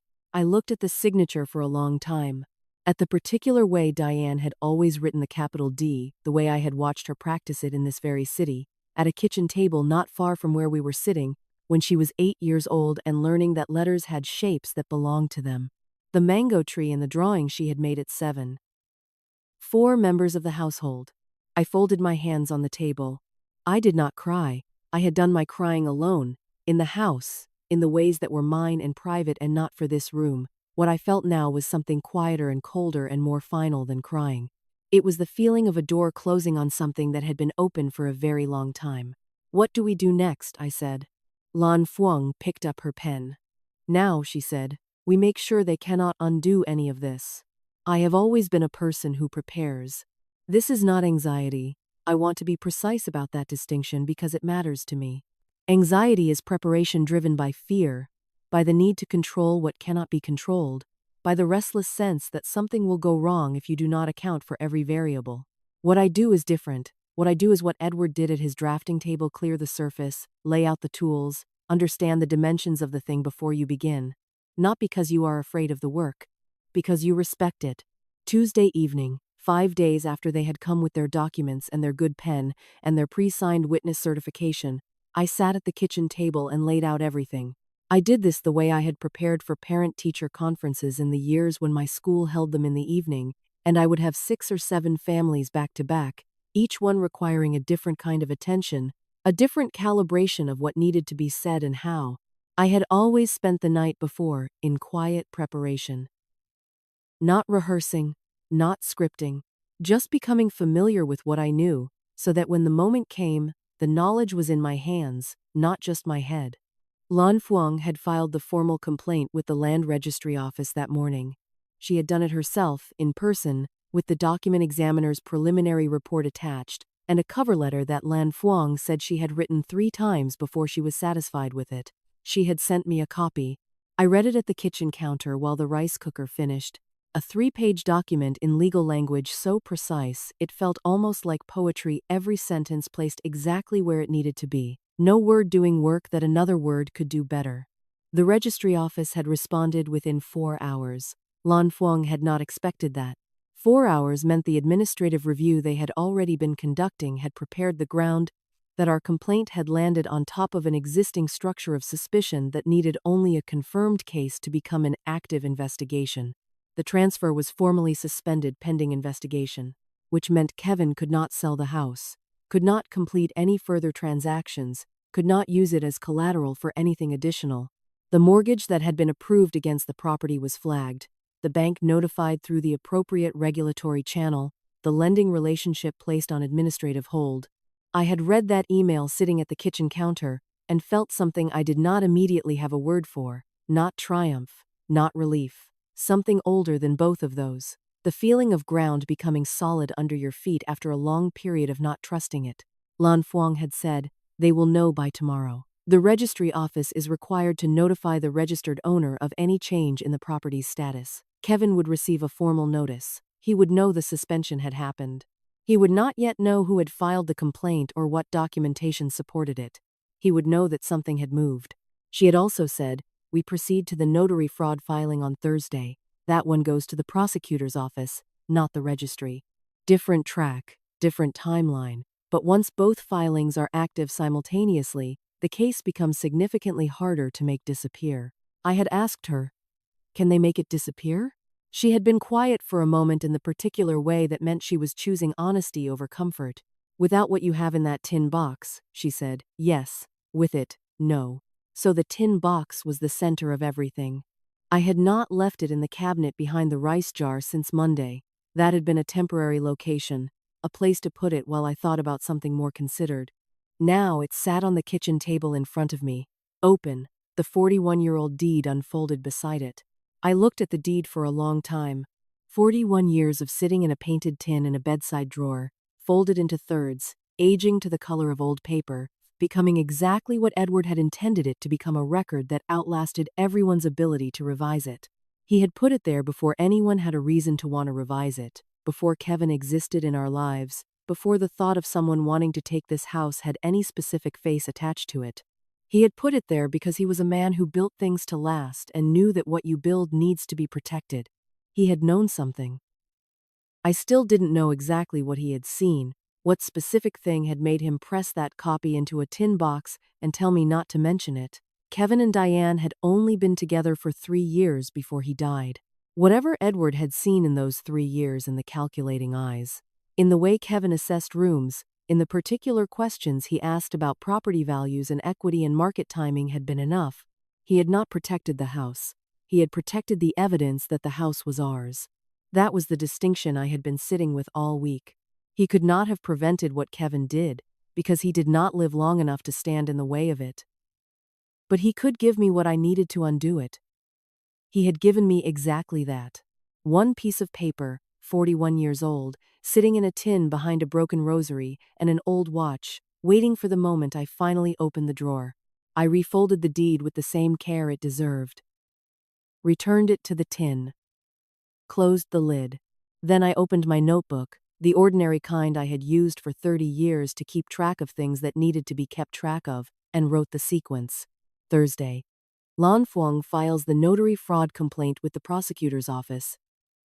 I am not required to appear. I do not appear. They do not know this is happening until it has already happened. Friday.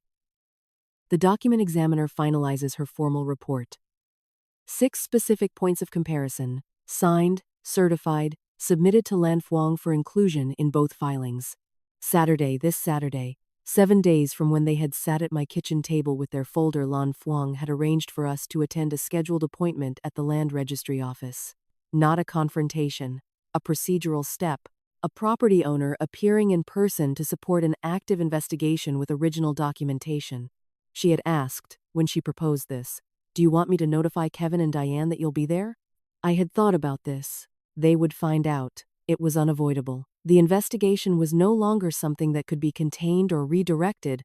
Once the prosecutor's office received the notary fraud filing, it would proceed on its own timeline regardless of what any private party chose to do.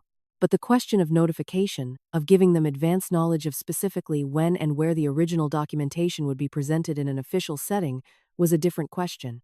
I told Lan Fuang, "Notify them on Friday afternoon." She had understood immediately. So they have enough time to know, and not enough time to prepare. Yes? I closed the notebook. The kitchen was quiet in the way kitchens are quiet at night, the refrigerator's low hum, the occasional sound of the neighborhood settling into itself, the garden dark beyond the window. I had turned off most of the lights.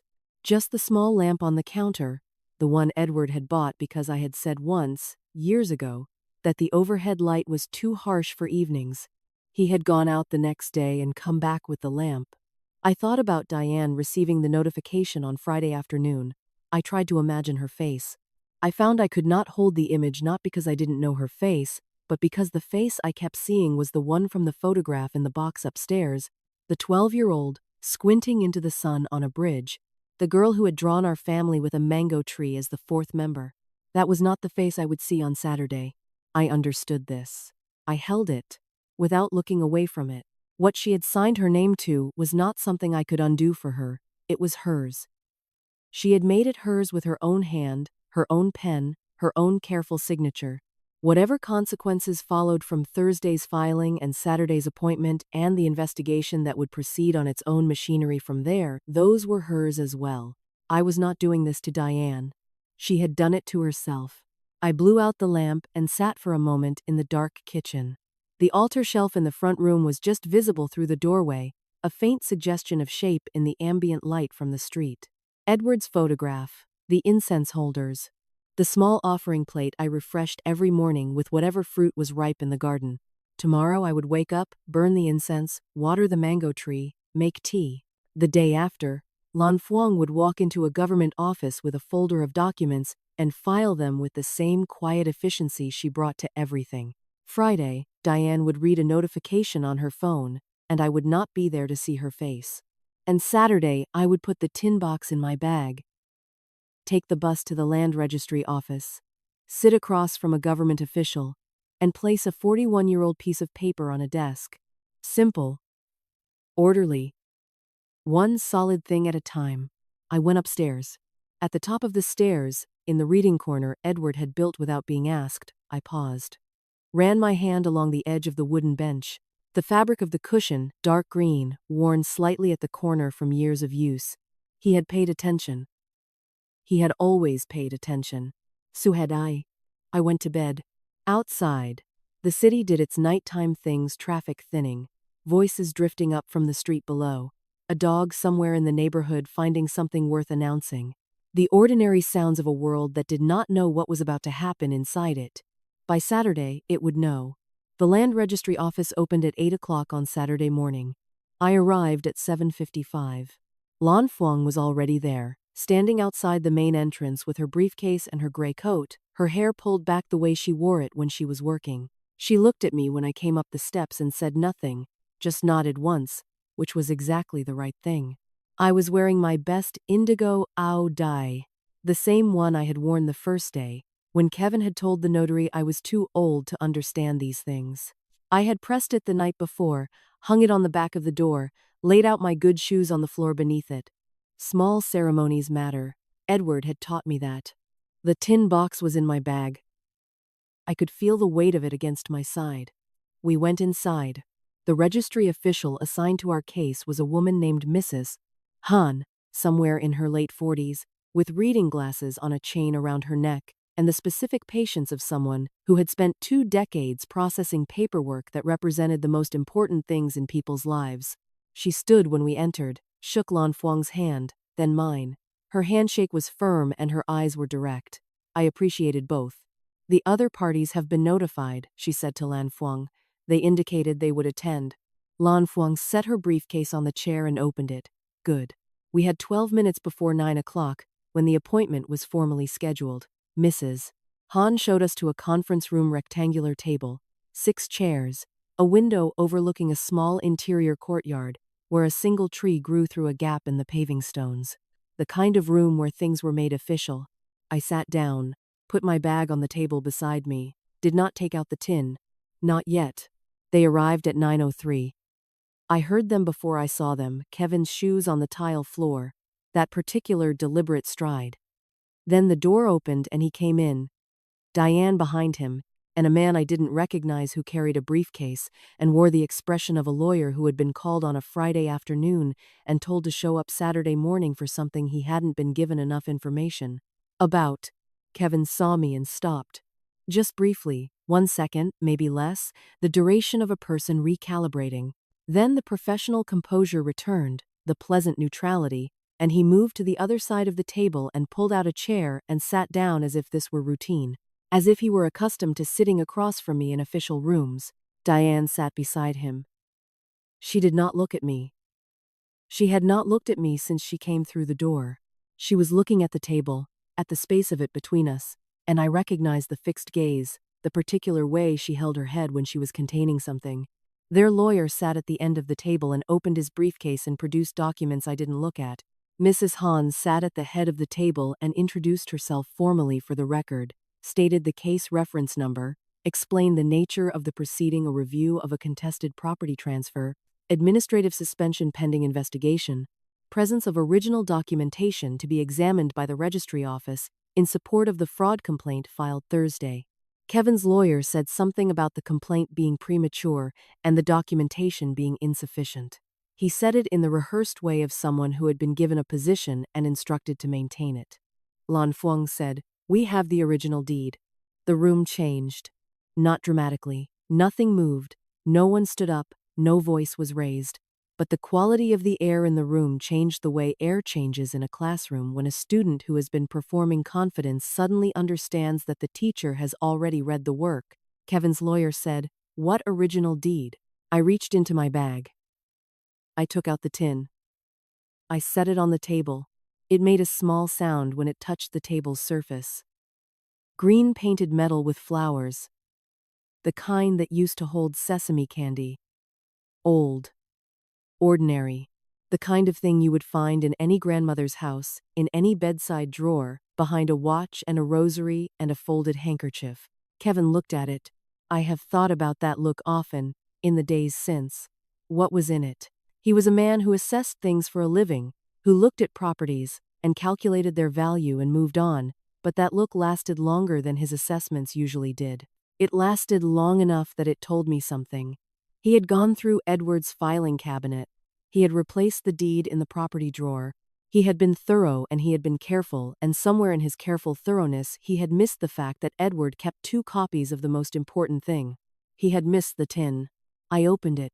I removed the deed and unfolded it with the same care I had used every time since I first took it out slowly, at the folds, without forcing the paper. 41 years old. The color of old documents. Soft at the creases. Stamped with the correct stamp, from the correct issuing office, in the correct position that Edward had known would one day need to be compared against something that was not correct. I placed it on the table and slid it toward Mrs. Hahn. She put on her reading glasses. She looked at it for a long moment. Then she opened the folder in front of her, which contained the copy of the transfer document from the registry's own files, the one with the wrong stamp, the one that had come from an office in another province, the fabricated document that had held my house in another man's name for 7 months. She placed the two documents side by side. The room was entirely still. Kevin's lawyer said, quietly, "We would need to verify the provenance of that document." Lan Fuang opened her briefcase and placed a second document on the table, the forensic examiner's report. 14 pages, signed, certified, specific in its findings. She placed it in front of Kevin's lawyer without a word. He opened it. "Read the first page." His expression did not change, but he stopped talking.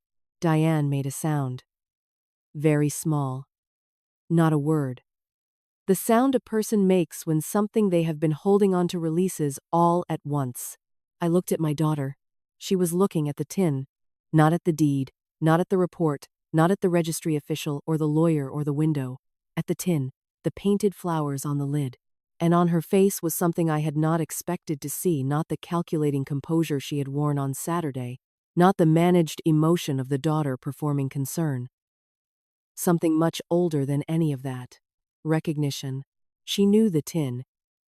She had seen it before, somewhere in the years of growing up in that house, glimpsed it in a drawer perhaps, or heard her father mention it, absorbed the fact of its existence the way children absorb things that are simply present in their lives without fully registering them, and now she was sitting across a table from it and understanding what it meant.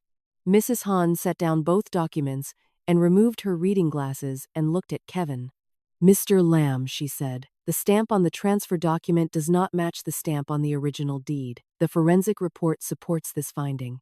The notary who certified the transfer is currently under investigation for irregularities in multiple transactions.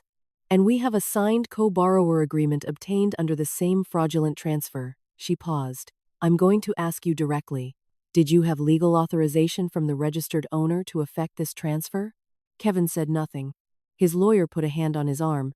Kevin said nothing. I had thought, in the nights before this morning, that I would feel something large when this moment came.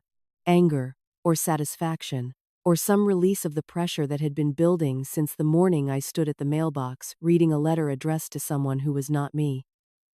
I had prepared for a large feeling. What I felt was small, quiet. The feeling of a door closing properly, the latch catching, the thing being finally closed that should have been closed long ago. Mrs. Han was writing. Her pen moved with the same certainty as Lan Fuang's. Kevin's lawyer leaned to speak quietly in his client's ear.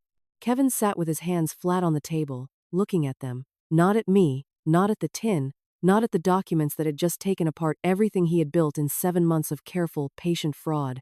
Diane had not looked away from the tin.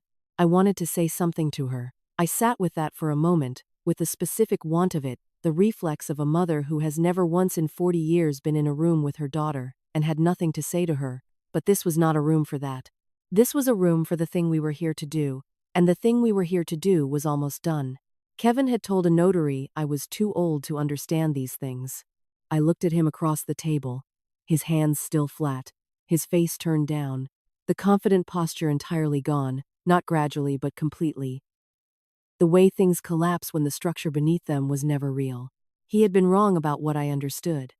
He had also been wrong about something simpler. The thing that every person who mistakes patience for passivity is eventually wrong about. He had looked at a retired schoolteacher in an indigo dye and seen someone who could be managed, assessed, calculated, and transferred into someone else's column. He had not seen the 41 years of preparation sitting in a tin box in a bedside drawer. He had not seen Edward. Mrs. Han looked up from her writing. "The administrative suspension of this transfer is now converted to a formal hold pending criminal investigation," she said. "The original deed will be retained as evidence and a certified copy provided to the owner. All mortgage proceedings associated with the fraudulent transfer are referred to the appropriate financial regulatory authority." She looked at me over her glasses. "Mrs. Tran, is there anything you would like to add to the record?" I thought about it, genuinely considered it, the way I would have considered a question worth considering. "No," I said. "I think the documents have said everything." I did not go home immediately after the registry office.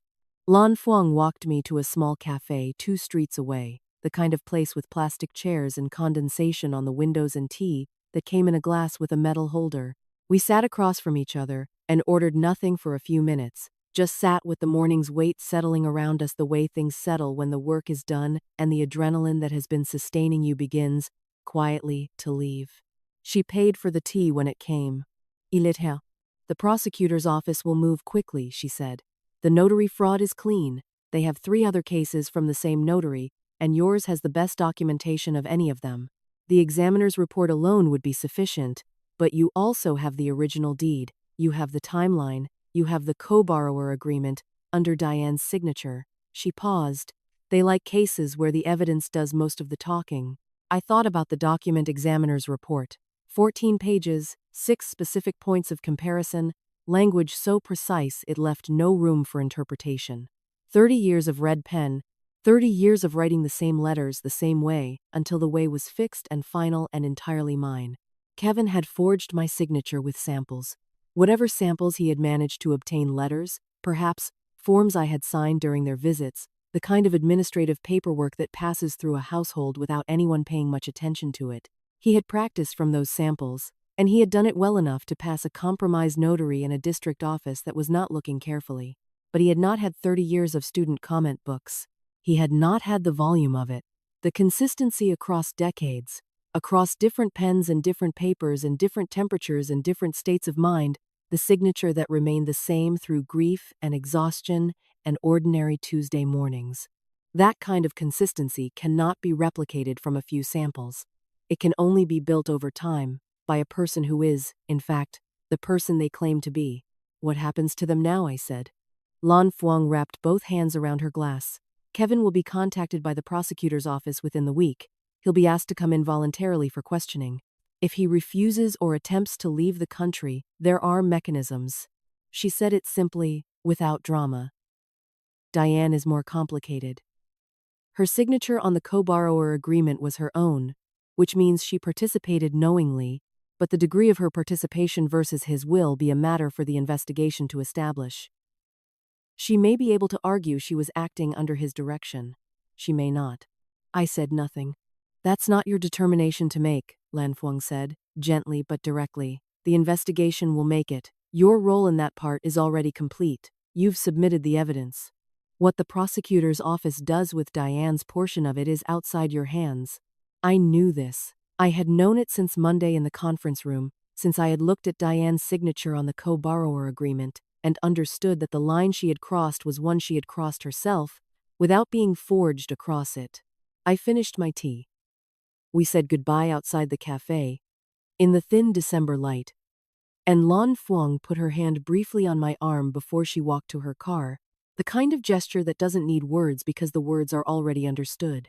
I took the bus home. It was mid-morning by the time I arrived. The neighborhood and its usual Saturday rhythm vendors, children, the sound of someone cooking something with garlic in the house at the end of the street. I unlocked my door with my key, the one from the lock Kevin had replaced on his first helpful visit, and went inside. The house was exactly as I had left it. The altar shelf, the reading corner, the kitchen window, the mango tree in the garden dropping one of its early fruits while I watched, hitting the ground with the small thud of a thing that has simply become ripe and cannot hold on any longer. I changed out of my good ao dai, hung it carefully, put on my everyday clothes. Made tea. Stood at the window and drank it. 2 hours later, my phone rang, a number I didn't recognize. I answered. It was the bank. A compliance officer, young-sounding, careful with his phrasing in the way of someone who had been briefed on the situation and told to be precise.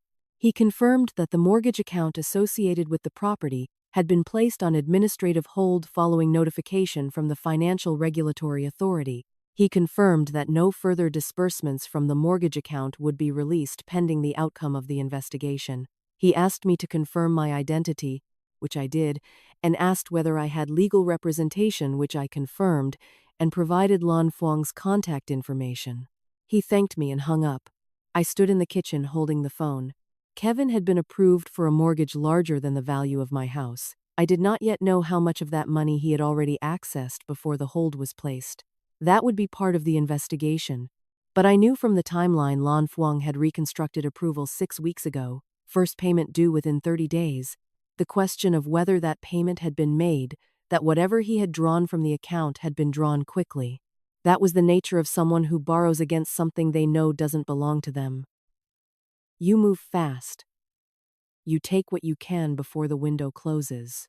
The window had closed. That afternoon I was in the garden, doing the straightforward work of trimming the herbs along the back wall, when I heard a car in the street. I did not stop what I was doing. I finished the row I was working on, set down the scissors, straightened up. The car idled for a moment, then drove on. 10 minutes later my phone rang again. Diane. I looked at her name on the screen for a long moment. Then I answered. She did not say hello. She said, "His accounts are frozen." I said nothing. All of them. Personal, business, the joint account we had for household expenses. He tried to transfer the mortgage funds this morning and the bank flagged it immediately. They're saying they've received a regulatory notification. Her voice had the flat, rapid quality of someone reporting facts because the facts have become too large for any other register. He's been on the phone for 4 hours. His lawyer says the fraud charge from the notary investigation is going to the prosecutor. That we need to get ahead of it. I waited. Mom, her voice changed. Lower, slower. The daughter voice, not the co-conspirator voice. Something that had been buried under the strategy and the performance and the careful management of me for 7 months, surfacing now because there was nothing left to manage. What did we do? It was not a question. It had the shape of a question, but it was not one. It was the sound of someone arriving at a place they have been traveling toward without knowing it, looking around at where they had ended up. I said, "You signed your name." A long silence. His lawyer is saying I should cooperate with the investigation. That demonstrating cooperation early affects the outcome. She paused. Is that true? I'm not your lawyer, I said. Ask yours. Another silence. Longer. He told me it was a restructuring, she said, quietly. That was the word he used. A legal restructuring of assets to protect the property during the debt situation. He said it was done all the time. He said you would never need to know because it wouldn't affect your living situation, that you'd stay in the house, that it was just paper. Just paper. I looked at the tin box on the kitchen counter, where I had set it when I came home. Where I intended to keep it until Lan Fuang needed it for the next stage of the proceedings. 41 years of paper. He was wrong, I said, about what paper means. She didn't respond to that. I heard her breathing, the specific quality of someone who is crying without making the sounds of crying, holding it entirely internal the way adults learn to do. The investigator called him this morning, she said. Before the bank froze everything. He's been... She stopped. Restarted. He said things in front of me that I don't think he meant to say. About the notary, about the other transactions. About Marcus, who is apparently involved in something much larger than our situation. Another pause. I told him I was going to cooperate. He asked me not to. I told him I was going to anyway. This was new information. I absorbed it. They had spent the morning destroying each other the way structures destroy themselves when the foundation goes not from outside force, but from the internal failure of things that were never properly built. I'm not asking you to forgive me, Diane said. Her voice was steadier now, the decision made, the direction chosen. I know that's not something you decide in a phone call. I'm just telling you I'm cooperating. I thought you should know. I sat down at the kitchen table. The same table. The 2 columns of fact and inference, long since folded and put away. The pen Kevin had left, in the drawer. I know, I said. After we hung up, I sat in the quiet kitchen for a long time. Not thinking, exactly, receiving. The way you receive something that has been traveling toward you for a long time and has finally arrived, and you are not sure yet whether it is the beginning of something or the end, whether it is the kind of news that opens or closes. Outside, the mango tree stood in the late afternoon light. Patient, rooted. Indifferent to everything except the slow and reliable work of being itself. I got up, filled the kettle, put it on. The documents were filed. The accounts were frozen. The case was in the hands of people whose job was to carry it the rest of the way. Tomorrow, I would call Lan Fuang and tell her about Diane. Tonight, I would make tea and burn the evening incense. and sit in the house that was mine, that had always been mine. That would remain mine because Edward had put a piece of paper in a tin 41 years ago and trusted me to know when to open it. I had opened it. The rest was already in motion. The title deed came back to me on a Thursday in February. Not the copy from the tin that had been retained as evidence for the duration of the criminal proceedings, which Lan Fuang said would likely take the better part of a year to conclude. What came back was the official registry document, newly issued, bearing my name and only my name, stamped with the correct stamp from the correct office, signed by Mrs. Han herself. Lan Fuang brought it in person rather than sending it, which I understood was her way of marking the occasion. She sat at my kitchen table and drank the tea I made and said very little, which was her way when something had been accomplished that did not require additional words. I held the document in both hands and read it from beginning to end, every line, every field, every number. The address I had lived at for 41 years. My name in the registered owner field, printed in the clean type of an official document, unambiguous and final. The transfer that Kevin had effected had been formally voided. The fabricated deed had been removed from the registry record. The mortgage had been dissolved through the regulatory process, the bank recovering what it could from Kevin's frozen accounts, the remainder to be determined through the civil proceedings that were running parallel to the criminal case. I did not owe the bank anything. I had never owed the bank anything. The document in my hands confirmed this. I set it down on the table. "Thank you," I said to Lan Fuang. She waved her hand slightly, the gesture of someone deflecting thanks they consider unnecessary. "You did the work," she said. I filed the papers. After she left, I carried the document to the front room and stood in front of the altar shelf, Edward's photograph, the brass incense holders, the small offering plate with the mandarin orange I had placed there that morning, because it was the first of the month, and that was what we did. I set the deed on the shelf in front of his photograph. Not permanently, it belonged in the filing cabinet, in the property drawer, in a new folder that would age over the years to the same tan softness as everything else in that cabinet. But for this moment I wanted him to see it. Or wanted to see it in the same space as his face. I was not entirely sure which. "We're all right," I said to his photograph. "The house is ours." The incense from the morning had burned down to ash. I lit a new stick, set it in the holder, watched the smoke rise in a thin, straight line in the still air of the front room. The criminal investigation proceeded through the spring.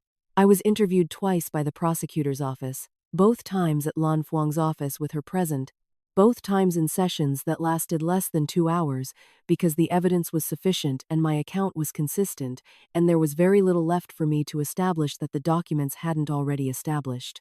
The forensic examiner testified about the signature comparison. The land registry contact provided his analysis of the stamp discrepancy. Mrs. Han submitted the official record of the proceeding in her office. I was not required to sit across from Kevin in any of these settings. That was a relief I had not known to anticipate until I felt it. Diane cooperated fully with the investigation, as she had told me she would in that phone call in December. Her cooperation was noted by the prosecutor's office. Her lawyers submitted character references, employment records, a detailed account of the sequence of events from her perspective. I did not read it. It was not mine to read. She called me once in March. I answered. She asked how I was. I told her I was well. She asked about the mango tree. I told her it had started producing again, earlier than usual, small fruit but abundant. She said that was good. I said yes. We did not talk about Kevin, or the case, or the document she had signed.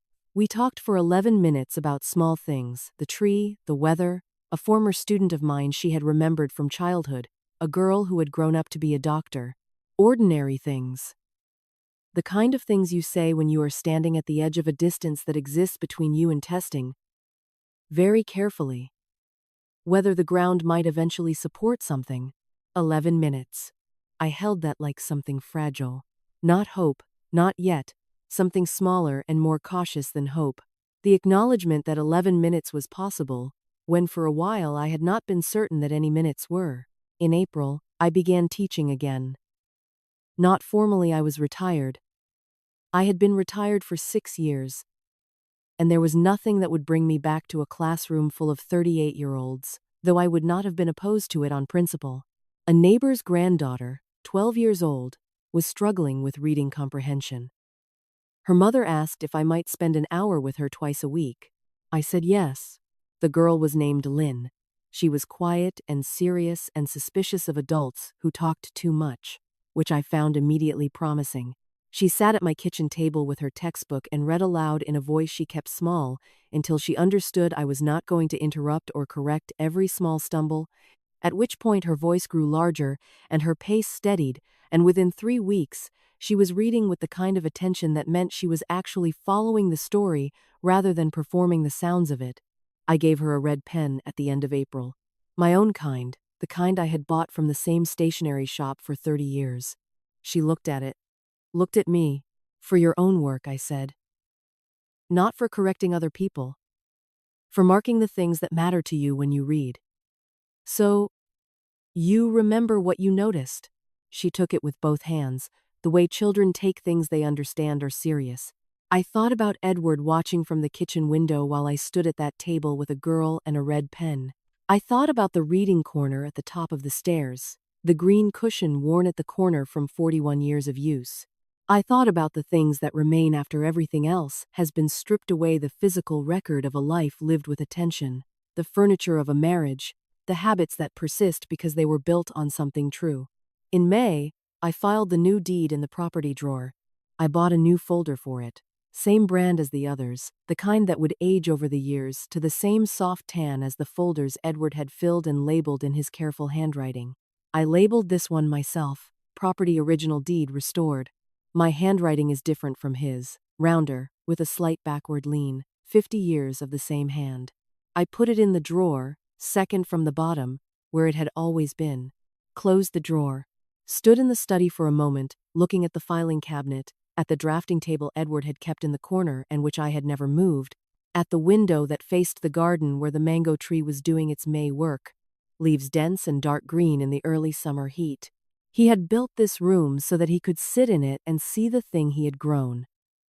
He had paid attention to the tree the way he paid attention to everything he was responsible for.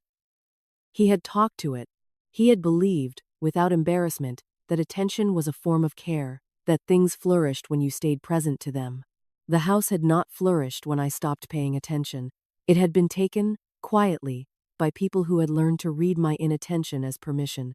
The grief had done what grief does, and I had let it narrow my vision, and in that narrowing, I had missed the calculation happening in the room beside me. But the house was still here. I was still here.